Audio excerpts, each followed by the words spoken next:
বিয়ের জন্য প্রস্তুতি নিচ্ছেন এরকম অনেকে আমার কাছে আসেন এবং বলেন যে ম্যাডাম সামনে আমার বিয়ের অনুষ্ঠান, আমি কি ধরনের ব্যবস্থা নিব, কি কন্ট্রাসেপটিভ ইউজ করব। এরকম অনেক পেশেন্ট পাওয়া যায় যারা স্বামী স্ত্রী আমার কাছে আসছেন যে গত 2 মাস আগে বিয়ে হয়েছে, এখন কোন ব্যবস্থা নিলে আমাদের জন্য ভালো হবে। কারণ অনেকেরই থাকেন যে বিয়ের পরপরই বাচ্চা নিতে চান না, হয়তোবা পারিবারিক কারণে, অথবা নিজেদেরকে সময় দিতে চান কিছুটা, অথবা হয়তোবা পড়াশোনার কারণে। তো এই সব কিছু মিলে আমি যেটা দেখেছি যে পেশেন্টদের মনে একটা প্রশ্ন থাকে যে বিয়ের পরপর যদি সাময়িকভাবে আমরা বাচ্চার প্ল্যান না করি তাহলে আমরা কি ব্যবস্থা নিব। আজকের ভিডিওটা মূলত তাদের জন্য। আরেকটা কথা বলে নিই যে যেটা আমি আমার চেম্বারে পাচ্ছি আজকাল, যে অনেক কাপল থাকেন যে রিসেন্টলি ম্যারেড, হয়তোবা কিছুদিন গিয়েছে 9 মাস 10 মাস, কোনো ব্যবস্থা নেননি এবং স্বাভাবিকভাবে হয়তো গর্ভে সন্তান চলে এসেছে এবং তারা আমার কাছে আসছেন যে ম্যাডাম আমরা এখন 6 মাস হলো বিয়ে হয়েছে, হাজব্যান্ড বা ওয়াইফের হয়তো বিদেশে যাওয়ার কোনো একটা প্রক্রিয়া চলছে, আমরা এখন বাচ্চা নিতে চাচ্ছি না, আমরা এখন প্রেগনেন্ট হয়ে গেছি, কি করা যায়। আসলে আমি চাই যে যারা নতুন বিয়ে করছেন তারা তাদের এই বিবাহিত জীবনে যেন প্রেগনেন্সিটাকে খুব প্ল্যান্ড ভাবে নেন এবং যেন এই ধরনের গর্ভপাতের সমস্যাগুলো সামনে না আসে। তো বিয়ের পর জন্ম নিয়ন্ত্রণের ব্যবস্থা হিসেবে আমরা সাধারণত দুটি পদ্ধতিকে সবচেয়ে বেস্ট বলে থাকি এবং পেশেন্টরা দেখা যায় যে এগুলোর মধ্যে যে কোনো একটা চুজ করে থাকে। তার মধ্যে একটা হচ্ছে ছেলেদের জন্য, যেটাকে আমরা বলে থাকি আমাদের ভাষায় ব্যারিয়ার মেথড, অথবা যেটা আপনারা সাধারণভাবে জানেন কন্ডম নামে পরিচিত।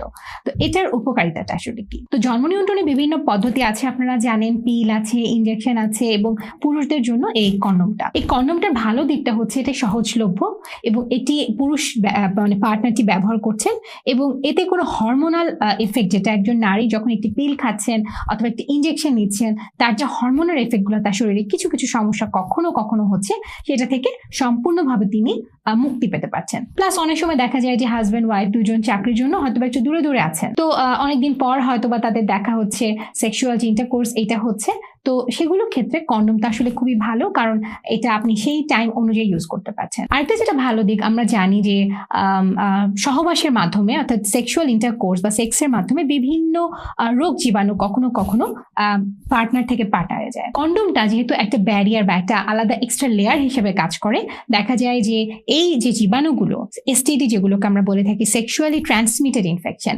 এগুলো থেকে কিন্তু কন্ডমটা আমাদেরকে প্রোটেকশন দিচ্ছে। তো সেদিক থেকে দেখলে যে আপনার পার্টনার যদি কন্ডম ইউজ করতে কমফোর্টেবল হয়, আপনি যদি কন্ডম ইউজে মতামত দেন, সেক্ষেত্রে কন্ডম খুব ভালো একটা পদ্ধতি হতে পারে সাময়িক হিসেবে। তবে এটারও একটা ব্যাপার আছে, কন্ডমের কিন্তু একটা প্রপার ইউজের নিয়ম আছে এবং এগুলো প্যাকেটে লেখা থাকে, তো এই প্রপার ইউজটা আপনাদেরকে এনশিওর করতে হবে এবং সেক্ষেত্রে এটা অনেক ভালো একটা প্রোটেকশন দিতে পারে। তবে অবশ্যই কোনো জন্ম নিয়ন্ত্রণ পদ্ধতি 100% প্রোটেক্টিভ না। নারীদের ক্ষেত্রে যেটা আমরা প্রেসক্রাইব করে থাকি বিয়ের পরপরই যারা প্রেগনেন্সি চাচ্ছেন না, সেটা হচ্ছে যে জন্মবিরতিকরণ পিল। খুব কমন একটা প্রশ্ন আমি পেশেন্টের থেকে পাই যে ম্যাডাম আমার একটা প্রশ্ন আছে যে জন্মবিরতিকরণ পিল কি আমি সারা মাস ব্যাপী খাবো? আমাদের তো হয়তো বা সপ্তাহে 2 দিন দেখা হয় অথবা 4 দিন দেখা হয়। আমি এটা একটু সহজভাবে আপনাদেরকে বলি। জন্মবিরতিকরণ পিলের পাতাতে একটি নির্দিষ্ট সংখ্যক পিল থাকে এবং খুব কমনলি অনেকেই দেখা যায় হয়তো খালা অথবা প্রতিবেশী অথবা বোন কারো কাছ থেকে অ্যাডভাইস নিয়ে খাওয়া শুরু করছেন বিয়ের পরপর। অনেকেই ভাবেন কি যে হাজব্যান্ডের সাথে যেদিন থাকবো সেদিন একটি খেলেই চলবে। এটা কিন্তু 100% ভুল একটি তথ্য। এটার কারণ হচ্ছে যে জন্মবিরতিকরণ পিল এর মধ্যে যে হরমোনটা থাকে এটা একটা মিশ্রণ হরমোনের এবং এটা আমাদের শরীরে একটি নির্দিষ্ট লেভেলে আসার পরে যখন পিলটি বন্ধ হয় একটি নির্দিষ্ট সময়, তখন আমাদের মাসিক হয়। অর্থাৎ এটার অর্থ হচ্ছে যে এই পিলটা একটা নির্দিষ্ট লেভেল বডিতে সবসময় হরমোনকে মেনটেন করতে হবে। এখন ধরুন একজন পেশেন্ট তিনি মাঝে মাঝে পিল খান, মাঝে মাঝে খান না, এতে কি হবে? হরমোনটা হঠাৎ করে নেমে যাবে এবং হঠাৎ করে তার ডিম ফুটে যেতে পারে এবং গর্ভে সন্তান চলে আসতে পারে। পাশাপাশি অনিয়মিতভাবে পিল যদি আপনি খেয়ে থাকেন সারা মাস ধরে কিন্তু অল্প অল্প ব্লিডিং হতে পারে, যেটাকে আপনি অন্য কোনো অসুখ ভেবে অস্থির হয়ে যেতে পারেন যে ম্যাডাম আমার কেন সারা মাস ব্লিডিং হচ্ছে। তো পিল খাওয়ার সুনির্দিষ্ট নিয়মটা আপনাদেরকে এই সময় অবশ্যই জানতে হবে। জন্মবিরতিকরণ পিলের একটা কমনলি পেশেন্টরা যা ভাবে যে ম্যাডাম আমার অমুক খালা বলেছে অনেক ওজন বেড়ে যায়, অমুক বোন বলেছে যে এতে আমার মুখে ব্রণ হচ্ছে, অমুক হবে।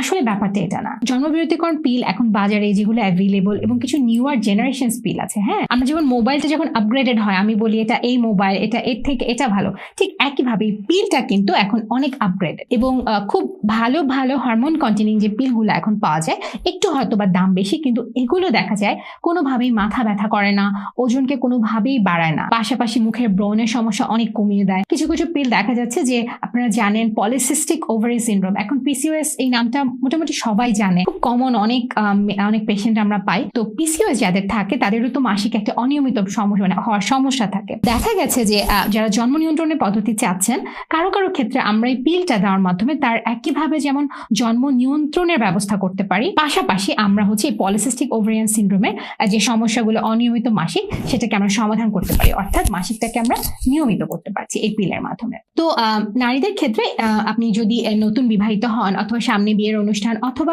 আপাতত 1-2 বছরের জন্য সন্তান চাচ্ছেন না, পিলটা হতে পারে আপনার জন্য খুব ভালো একটা অপশন। এখন আপনাদের মনে নানা ধরনের প্রশ্ন থাকতে পারে যে ম্যাডাম আমি ধরেন পিল খেলাম না, আমি হাজবেন্ড যখন থাকবো শুধু আমি এমার্জেন্সি পিল খেলাম। দেখুন, যেটা আমি দেখি যে প্রচুর পেশেন্ট পাওয়া যাচ্ছে যারা হয়তো এমার্জেন্সি পিল খেয়েছেন, প্রেগন্যান্ট হয়ে গেছেন, এখন এটা গর্ভপাত করাতে চাচ্ছেন, অথবা আপনি কোনো জন্ম নিয়ন্ত্রণের ব্যবস্থাই নেননি এবং দেখা গেছে গর্ভে সন্তান চলে এসেছে। এবং আরো এরকম দেখা যায় যে হাজব্যান্ড ওয়াইফ হয়তো বা ভাবছেন যে আমরা বীর্যটাকে বাইরে ফেলি, যেটা আমাদের ডক্টরি ভাষায় আমরা বলে থাকি কয়টাস ইন্টারাপ্টাস। হ্যাঁ, তো এটাতে তারা ভাবছেন যে এটা একদম সেফ, আমার বীর্যটা ভিতরে যাচ্ছে না যেহেতু আমার গর্ভে সন্তান আসবে না, কিন্তু এটাও কিন্তু আপনাকে কখনোই 100% প্রোটেকশন দিবে না। পাশাপাশি অনেক সময় দেখা যায় যে অনেকে বলেন যে ম্যাডাম আমরা মেনে চলি, অর্থাৎ হচ্ছে যে যেই টাইমটা আমরা সেফ পিরিয়ড মনে করি সেই টাইমটাতে তারা স্বামী স্ত্রী থাকেন। এই পিরিয়ডটা আসলে মোটামুটি সেফ তাদের জন্য যাদের মাসিকটা নিয়মিত, কিন্তু যার মাসিক অনিয়মিত তার জন্য এটা কোনোভাবেই সেফ পিরিয়ড না, এবং তার সেফ পিরিয়ড বের করা কিন্তু আসলে খুবই ডিফিকাল্ট। এবং পাশাপাশি সেফ পিরিয়ড কিন্তু 100% সেফ না। তো সবকিছু যদি বিবেচনা করি এবং যারা নববিবাহিত দম্পতি আপনারা যদি মনে করেন যে আমার একটা জন্ম নিয়ন্ত্রণের ব্যবস্থা দরকার, পুরুষদের ক্ষেত্রে কন্ডোম সব থেকে ভালো।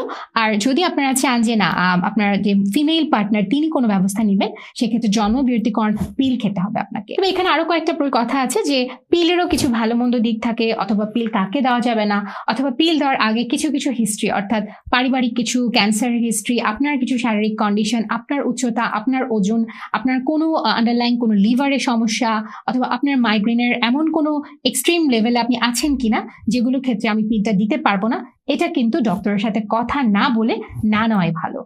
আমার পেশেন্টদের জন্য আমার যেটা অ্যাডভাইস থাকবে, নতুন একটা লাইফ শুরু করতে যাচ্ছেন বিয়ের পরে এবং সেক্ষেত্রে সাময়িকভাবে হয়তো বা এখন প্রেগনেন্সি চাচ্ছেন না যে কোনো কারণেই হোক, তারা অবশ্যই ডক্টরের সাথে একজন কনসালটেশন নেবেন এবং পরবর্তীতে কি জন্ম নিয়ন্ত্রণ ব্যবস্থা নেবেন এবং কোনটি আপনার জন্য সব থেকে ভালো হবে এটি কনসাল্ট করে সেভাবে শুরু করবেন। কারণ আমি সবসময় যেটা বলি যে গর্ভে আপনি অনাকাঙ্ক্ষিত সন্তান আসার পরে সেটাকে আপনি টার্মিনেশন করতে যাচ্ছেন এবং এটার যে জটিলতাগুলো পরবর্তীতে আপনাকে ভোগাবে, সেটা না করে আপনি যদি এখনই কোনো জন্ম নিয়ন্ত্রণের ব্যবস্থা নেন, এটা আপনার জন্য সব থেকে ভালো হবে। ধন্যবাদ।